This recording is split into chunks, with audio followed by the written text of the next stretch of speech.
Oui, alors René, oui, est-ce que vous pouvez nous dire quelle est la différence entre une banane et un yaourt?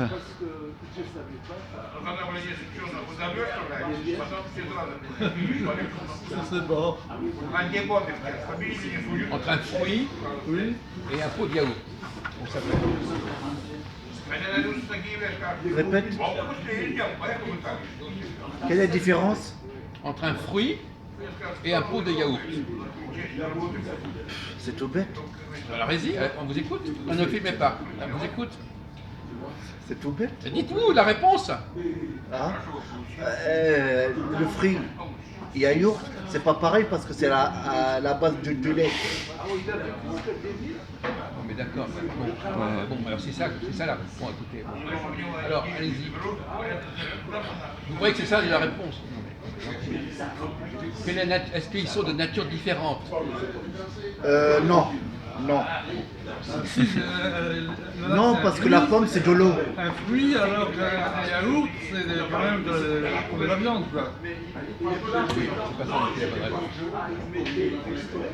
Non mais la réponse est, je veux dire que si je vous dis est-ce qu'il y a une différence entre, par exemple, au lieu de prendre du yaourt, je veux dire cette canette de bière. Oui, il y a une différence. Entre un fruit et une canette de bière. Là, il n'y a pas de... Non, parce que le fruit. Alors qu'il y a une transformation. Oui, il y a une transformation. Voilà, c'est ça. Quoi? C'est ça. Ben, c'est pas ce que vous avez dit. Non, c'est pas ça que je dis. Ben voilà, c'est ça le problème. Il fallait répondre immédiatement. Le fruit, il est né comme ça, on le reprend comme ça. C'est de l'eau. Ouais.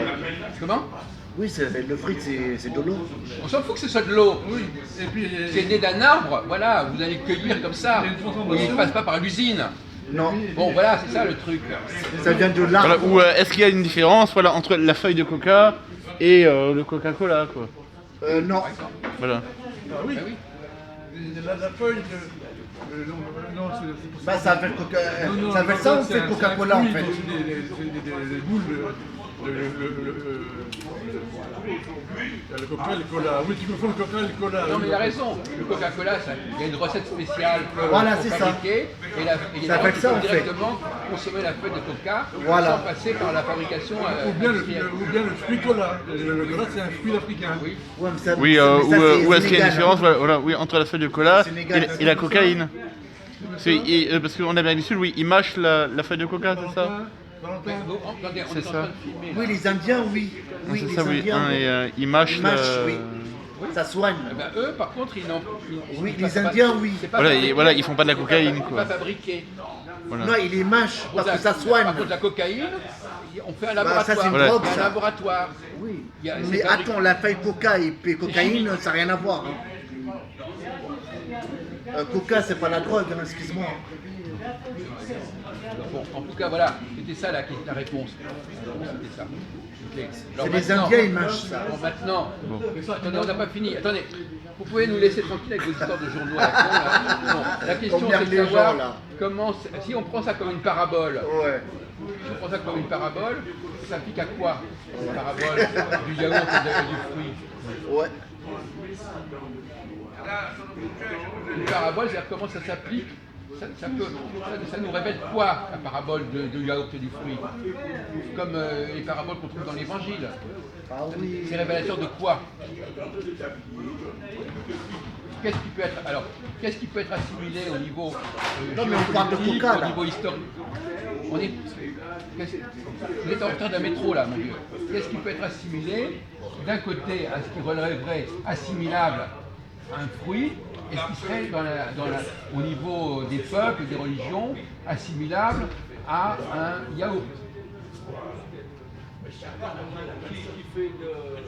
Ils sont pas doués. Hein. Ailleurs, c'est la base de lait. Hein. Attendez, on vous pose la question. Vous étiez là tout à l'heure? Non. Mais ça sert à rien de lui poser de questions parce que déjà il ne comprend pas les questions. Donc, Bah, explique-toi. là. Ah bon, non mais moi je ne suis pas là pour faire une conférence, je suis là pour faire réfléchir. Ah, d'accord. Vous n'avez pas encore compris ça? Je suis pas là pour donner des réponses. Oui, mais déjà il décrypte pas la langue française déjà. Non mais si, il y arrive, mais Vas-y, je capte. non, là, de attends. façon aléatoire. oui, voilà, oui, aléatoire. Oui. Alors essayez de faire un effort avant de partir, René Louis. Quelle est la différence, quoi? Quoi? Tu m'as dit quoi? Quelle est la différence, quoi? Donc, en quoi cette parabole, je ne sais pas si vous savez ce que c'est qu'une parabole, l'image, le yaourt et la tomate par exemple. En quoi on peut appliquer cette distinction entre le yaourt et la tomate à d'autres situations psychologiques, sociologiques, historiques et géographiques. Il va loin là. Ça va loin là. Bon. Ouais. Je crois qu'à l'époque de Jésus, c'était plus intelligent les gens. Alors, donc, je vais vous donner la réponse. La réponse, c'est qu'il y a des peuples qui sont... Le peuple, c'est quelque chose, c'est un fruit, le peuple est un fruit. Et une nation, par exemple, un groupe de gens, c'est un yaourt. C'est-à-dire qu'ils n'ont pas une filiation. La filiation, c'est l'arbre. Le fruit descend de l'arbre. Alors que les yaourts, c'est une fabrication, il y a une verticalité. C'est-à-dire, le fruit, il est dans la verticalité. La vache, voilà, les aliments. Il comprend à côté, encore une fois. Le fruit dans la verticalité, alors que le yaourt, il est dans l'horizontalité, c'est-à-dire qu'on le transforme, on transforme sa nature. Il n'existe que parce qu'il a été transformé. Voilà la réponse que vous auriez dû donner si vous aviez été à la hauteur de la question. Voilà.